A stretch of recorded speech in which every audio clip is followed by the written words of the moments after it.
Take a look at that water heater. We've got the sprocket. We got the hose hooked up at the top, shooting water in. We are flushing it out, and we're also using,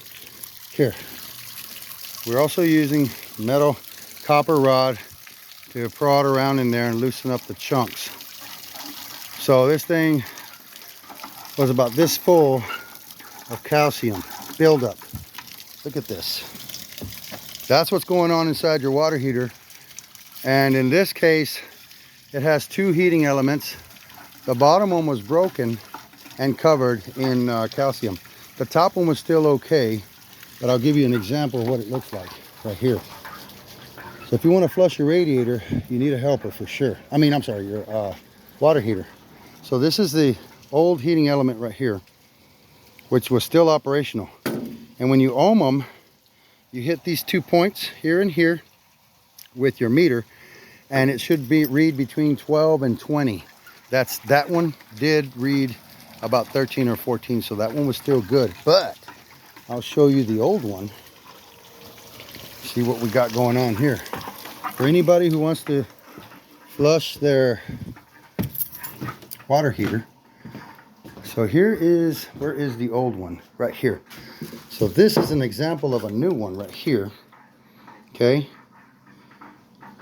And this is the old one that we pulled out. Right there. See how it's broken right there? And it was reading like 42 on the ohm. When I ohmed it, it was reading like 42. So you need a meter. And most of all, you need to be careful with the power. You need to have that power off when you do this. When you do anything, you need to have the power off.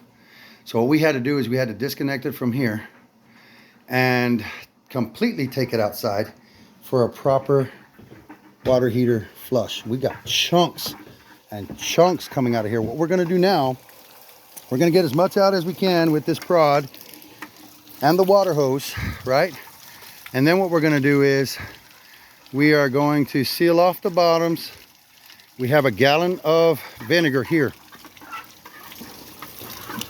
So we're going to get the vinegar. After the water drains out, there's still calcium in there. So in order to get it all out, we're going to get the vinegar, and we're going to pour it in and let it sit while we go do something else for the day. But then we're going to replace the old elements, because you want to change them both out. According to the video I saw, you want to change them both out. So we're going to change out the top one, and we're going to change out the bottom one at the same time. With the cleaning, she should have a perfectly functioning water heater when we're all said and done. So it's not very pretty, but this is what it takes to have hot water in your home. So if you're not getting hot water, then it's probably filled with calcium, and it's not just as simple as sticking a water hose on it and letting it drain. It's just not that simple. We have been getting rocks and chunks and rocks and chunks. So now it's time to where we've got as much out as we can with the prod. So we're going to go ahead and let it drain out. See those chunks? We're going to let it drain out, and then we're going to fill it, cap it, and fill it. We're going to put a gallon of the vinegar in and just let the vinegar do its thing, because it literally dissolves calcium. So when we come back and we start doing this again, it should literally come out like milk.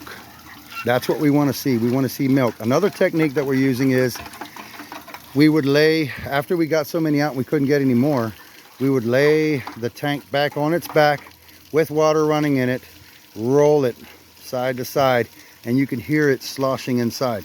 What that does is it loosens it up so that we can drain it out. Good day.